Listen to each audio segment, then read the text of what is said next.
千里之行，始于足下。A journey of 1,000 miles begins beneath the feet. We now gather in the Tao to travel the journey together. Welcome to Tao Talks with Derek Lin, where we take a deep dive into the Tao Te Ching by Lao Tzu.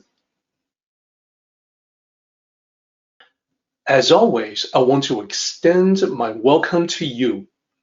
Thank you for joining us. I would like to invite you to center your thoughts and direct your attention to this moment in time, to the here and now, to be fully present and mindfully aware as we are ready ourselves for this sacred process in the Tao with one another.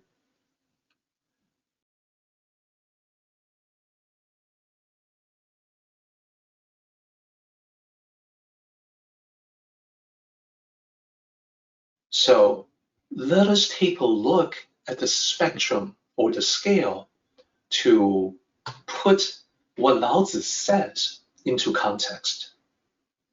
Same idea. In the scale, we have too little on the left-hand side, too much on the right-hand side, just right in the middle. How would this be applicable to desires in general? On the extreme left end, it's self-denial. It means the suppression of natural desires. Desires that are natural to all living things, but then artificially suppressed. Oftentimes, due to the mistaken notion that desires, any desires, must be a bad thing.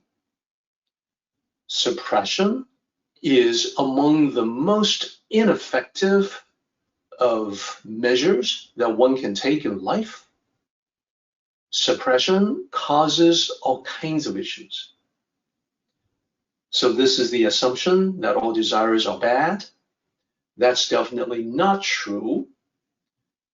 The desire to refine oneself, to improve oneself, can lead you in a positive direction. As a simple example, the desire to help your fellow human beings will promote greater harmony in society. Another easy example. Now, the bad thing about self-denial is that by trying to suppress or eliminate one's natural desires, denying them, suppressing them, that can lead to one missing out on the many, many things that life has to offer. So the Tao context, the Tao philosophy, is not a life of total austerity.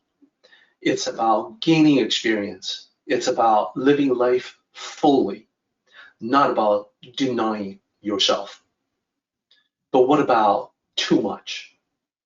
The Tao definitely speaks against that as well. On the excess side, we can easily see that the blind pursuit of desires can get us in trouble.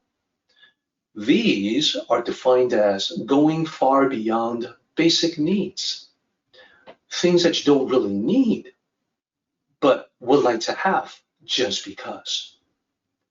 The excess in terms of desires is almost always linked to the material world.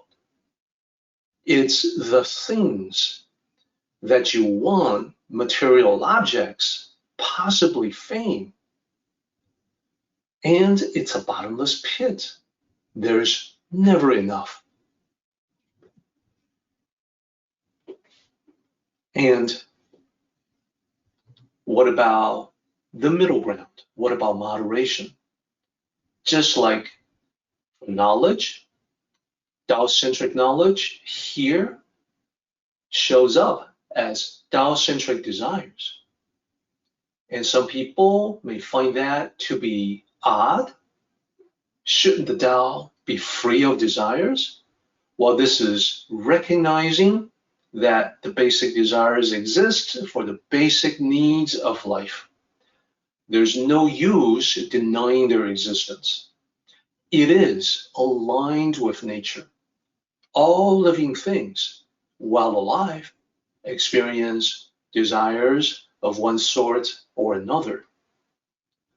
The healthy expression of that can lead to satisfaction and fulfillment in life. And examples that Tao masters will often give will be like, when you are thirsty, drink water.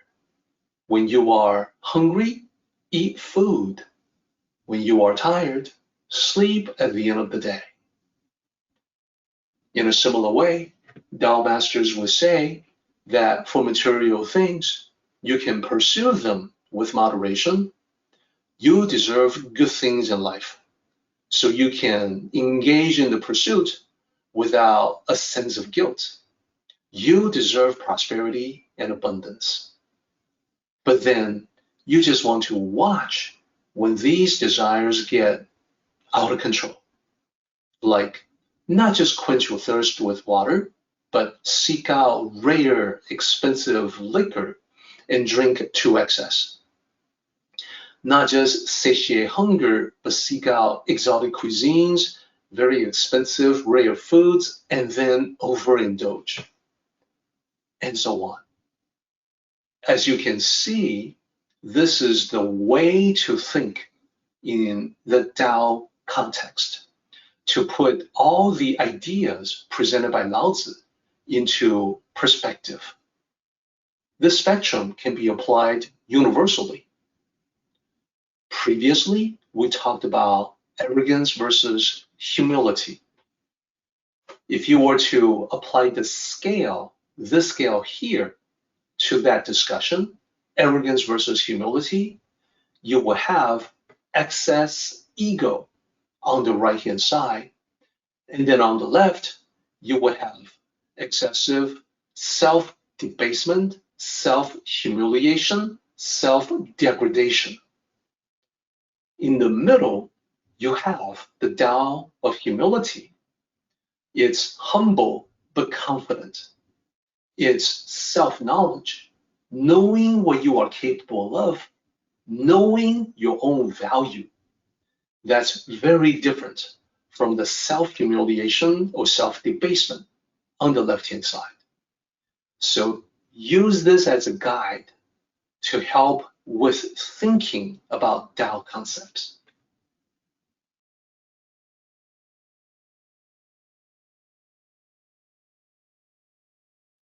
Our meeting has come to an end, but the journey continues on.